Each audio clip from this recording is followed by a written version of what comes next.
부모들이 자녀를 열심히 가르치는 목적은 아마도 아이의 장래를 위해서일 것입니다. 그러나 그것은 부모의 욕심이지 아이가 원하는 것은 아닐 수 있습니다. 결국 자녀의 양육의 바른 방법이 아니라는 것입니다. 오늘은 우리 강승무 목사님과 함께 자녀의 자존감에 대해서 아주 중요한 내용을 나누고자 합니다. 목사님 나와주셔서 감사해요. 네, 안녕하세요. 네, 네. 아이를 보면 부모를 알 수 있다고 가정교육이 그만큼 중요하다는 걸 저희가 알 수 있는데요. 네, 자녀가 성장하면서 부모가 보여주는 삶의 모습을 통해서 성장합니다. 여기서 부모의 생활의 모습이 그 아이에게 미치는 영향은 너무나 큰 것인데요. 이 이야기를 하는 이유는 부모의 성품이 아이의 성품을 만든다는 것입니다. 즉 자존감이 형성된다는 것은 그 자존감이 초등학교 때부터 이렇게 형성이 되는데 그때부터 이제 상당히 조심해야 된다 이런 얘기를 할 수가 있겠죠. 네. 그 예를 든다면 그 시험을 망쳤을 때 어떤 아이는 이제 그 반응을 하는데 그 반응이 제각각이라는 거죠. 어떤 아이는 나는 원래 못하는 아이니까 또는 나는 해도 안 돼 그렇게 이야기하는 경우가 있는데 어떤 경우는 당연하게 여기고 어떤 아이는 이번이 끝이 아니야 나는 할 수 있어 하고 각오를 다지는 그런 아이가 있습니다. 이렇게 상반된 반응을 보이는 배경에는 그 안에 자존감이라는 것을 자리하고 있다는 것인데 초등학교 들어가는 아이들을 위해 부모가 해줄 수 있는 최소한의 일은 무조건 공부를 가르치는 것이 아니라 자존감을 키우는 것이라고 저는 이야기하고 싶습니다. 네, 실패를 통해서 배우는 것이지 누구 하나 완벽하게 태어나는 아이들은 없잖아요. 네, 그렇습니다. 네. 그래서 부모가 자존감을 키울 수 있는 마지막 시기가 될 수 있는 초등학교 때 그 형성된 자존감이 평생 갈 수 있다고 합니다.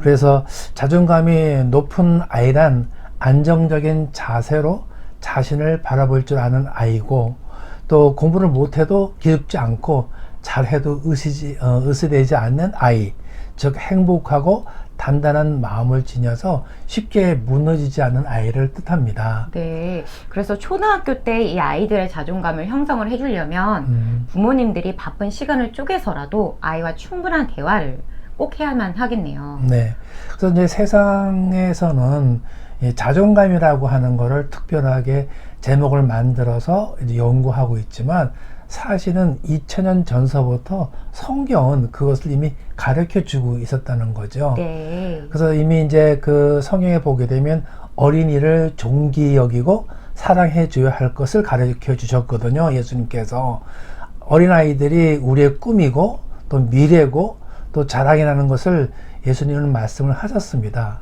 또한 어른이와 같지 않으면 결단코 천국에 들어갈 수가 없다 이런 말씀도 하셨죠. 네. 그래서 어린 아이들을 통해서 어른들이 배워야 한다는 그 말씀을 하셨습니다. 근데 오히려 우리는 그 아이를 가르치려고 한다는 것이죠. 그래서 우리는 그 말씀의 깊은 뜻을 이해하려고 하지 않았기 때문에 하나님께서는 그 우리를 궁일이 여기시고 또 무한한 사랑으로 하나님의 사랑을 느끼게 해 주셨고 또 그것을 우리에게 자녀에게 그것을 베풀라고 하셨지만 사실 그 받은 사랑이 어떤 것인지 이해하지 못하는 분들이 너무나 많다는 것이죠. 그렇죠. 네. 단지 아이들을 가르치는 것이 아이를 양육하는데 좋은 방법이 아니고 아이를 어떻게 하면 잘 이끌 수 있는지가 굉장히 중요한 거죠. 네, 그렇습니다.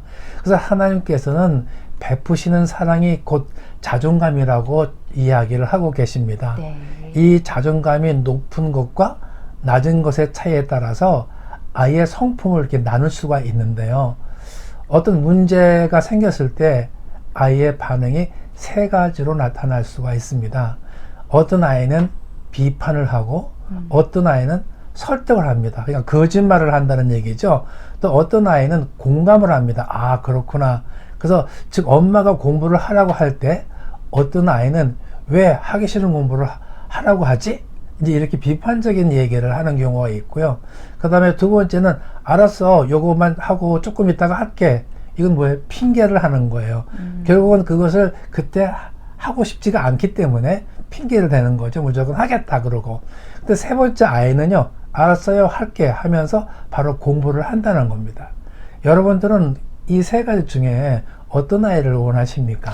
아마도 모든 부모님들은 세 번째 좀 순종적인 아이들을 내 아이였으면 좋겠다라고 생각을 하실 것 같아요. 네.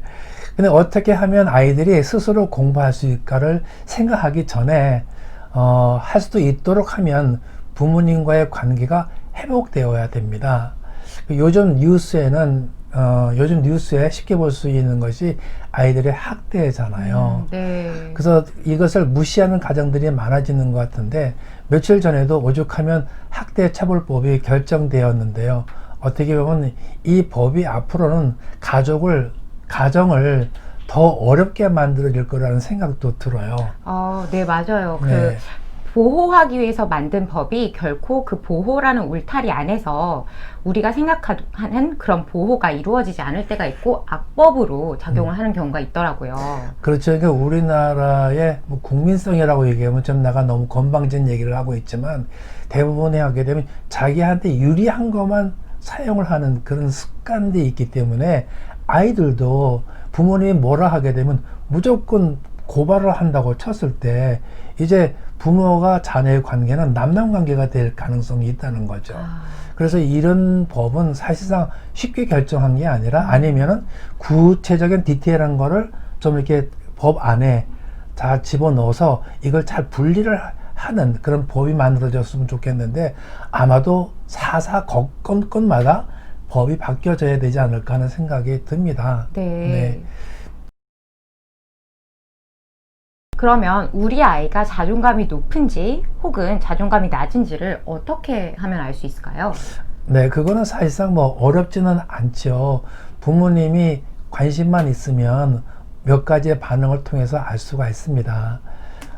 초등학교에게만 적용되는 것이 아니라 부모까지도 사실상 적용될 수 있는 부분이니까 한번 같이 이 방법을 한번 해보면 어떨까 하는 생각을 하는데요. 네. 오늘은 먼저 그 방법을 알려드리고 그 결과 아는 방법은 다음 시간에 알려드리도록 하겠습니다. 네, 그럼 바로 그 방법이 어떤 건지 한번 살펴볼까요? 네, 우리가 이 프로를 통해서 전에 디스크라고 하는 사람의 성품을 알아보는 그런 테스트 검사를 한번 해본 적이 있지 않습니까? 네, 그걸 통해서라도 답을 얻을 수가 있고요. 또 다른 방법은 자기에게 보이는 자신을 그림을 그려보는 것입니다. 네. 그래서 이제 준비해야 될 거는 뭐냐면 딱 정해져 있는 게 아니라 선택을 할 수 있게끔 하는 거예요. 그래서 종이 사이즈가 큰 것부터 조그만 것까지 준비하고, 그 다음에 그릴 수 있는 도구도 크레파스나 또는 물감이나 색연필, 그리고 볼펜이나 연필 같은 거를 준비를 해주는 거죠. 그래서 이 아이가 자기 자신을 그리는데 어떤 걸 선택을 할 것이냐 하는 것을 관찰을 하는 것이죠. 거기서부터 이제 아이의 모습이 이제 그 자존감의 모습을 드러낼 수 있다. 그렇게 볼 수가 있고요. 또 다른 그 방법은 크기가 다른 상자를 이제 줘서 이제 거기에 또 잡지하고 신문 같은 거에서 찢어서 붙일 수 있는 그런 거를 좀 준비를 해줘서, 이 겉으로 나타나는 것은 자기가 다른 사람한테 표현할 수 있는 거를 만들고, 속에는 자기 마음에 있는 속마음을 표시하는, 그렇게 이제 표시를 하도록 그렇게 해둡니다. 네. 그러면 이제 이것은 일종의 장난이라고 볼 수도 있는 거잖아요. 놀이. 네네네. 근데 그 놀이 속에서 은연중에 이게 나타나는 거예요. 네. 근데 이걸 먼저 얘기를 하게 되면 얻어낼 수 있는 답이 없죠. 그렇죠. 네. 그러니까 자기도 모르는 사이에 자기가 나타내는 것을 그림으로 표현하는 것이 있기 때문에, 그것은 오늘 답을 드리는 게 아니라 다음 시간에 답을 드리려고 하는 것입니다. 네, 말씀을 듣다 보니까 미술 심리학이랑 조금 비슷한 것 같아요. 네, 바로 그걸 이용하는 겁니다. 네, 그래서 부모님들이 그냥 아이와 대화를 통해서만 그 아이의 자존감이 어떤지를 확인해 보실 수가 어렵기 때문에 이런 방법을 통해서 쉽게 접근하실 수 있을 것 같습니다. 네, 그래서 사실은 이 아주 간단한 거지만 부모님이 관찰을 하시면 이 방법이 아니더라도 일반적인 행동에서 이 아이가 자존감이 높구나 낮구나 하는 것을 구분할 수가 있다는 걸 말씀을 드릴 수가 있습니다. 네, 부모님들이 굉장히 쉽게 아이들의 자존감에 접근하실 수 있을 것 같아요. 네. 그렇다면 자존감이 높고 자존감이 낮은 아이들의 성향, 또 아이들은 습관, 평소 습관들이 좀 어떨지 궁금해요. 네. 그러니까 사람이 태어날 때부터 조금 이제 내성적인 사람도 있고 외향적인 사람도 있습니다. 그러니까 그 성품에 따라서 조금 이제 생각을 해야 될 부분들이 약간 있기는 한데요.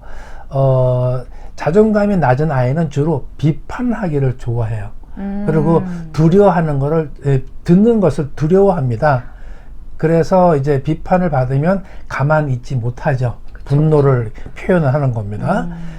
그리고 자기 본능이 다른 사람에 비해서 강하다고 할 수가 있겠죠. 그리고 조금 더 지나치면 폭력이 나오고 분을 참지를 못합니다. 그러니까 그런 아이들이 왜 그럴까? 속에 뭐가 있어요? 분노가 생기는데 그 분노라고 하는 것은 자기 속에서 처리를 못한다는 얘기예요. 그러니까 자존감이 낮은 아이들은 왜소하다고 볼 수가 있겠죠. 그렇죠. 그러니까 마음에 여유가 없는 거예요. 그런 사람들은 자기 자신도 사랑하지 않아요. 자기를 사랑하는 사람이라면 남도 사랑할 수가 있는데 그 반대가 되는 거죠.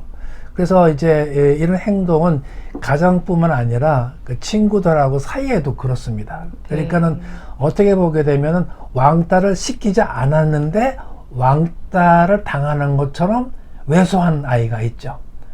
애들하고 막 노는데 그 애들하고 노는 거는 어울리지 않고 혼자만 있는 경우, 이런 경우는 굉장히 소심한 경우가 많지 않습니까? 이제 그런 경우를 이제 우리가 좀 관찰해 볼 필요가 있다.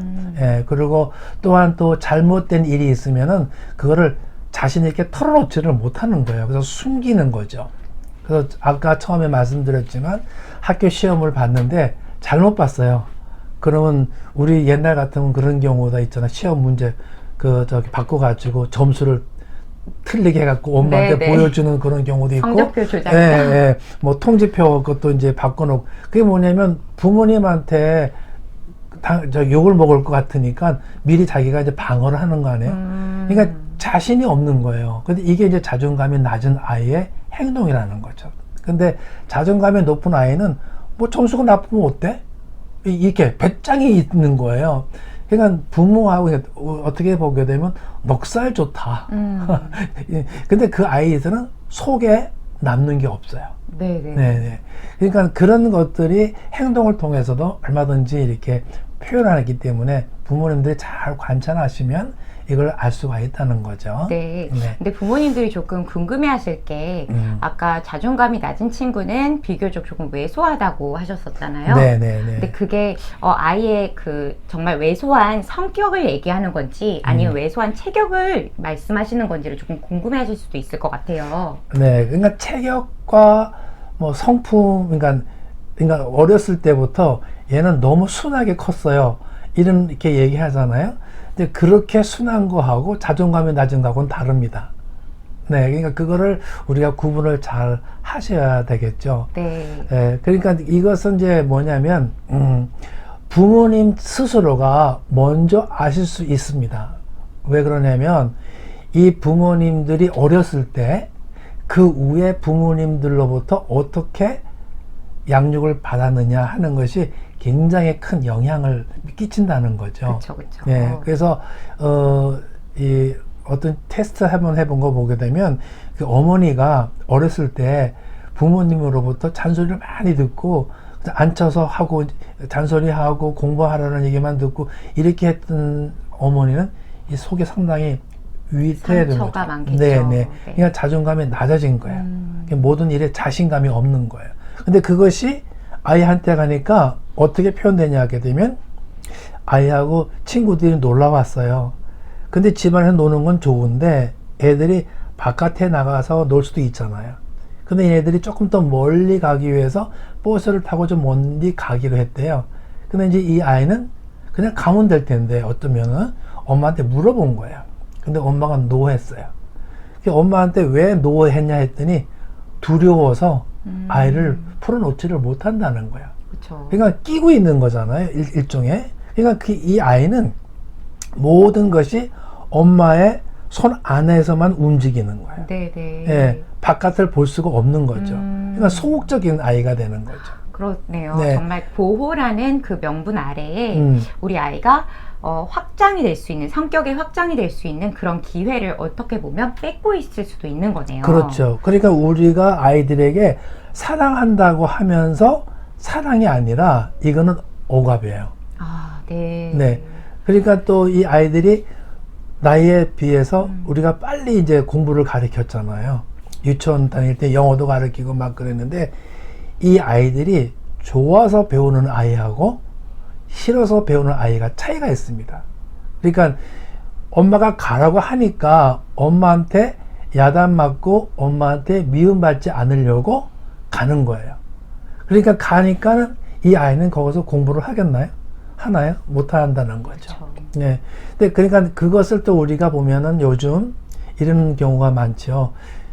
처음에 유치원에 갔어요. 애들이 엄마 손에서 떠나지 않으려고 그래요. 막 울어요. 왜? 새로운 환경에 적응을 못 하는 거예요.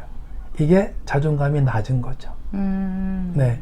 어떤 아이는 가서 막 떠들고 놀고 막 그러는 거예요. 그쵸. 이런 애들은 모든 일에 긍정적으로 받아들일 수가 있는 거겠죠.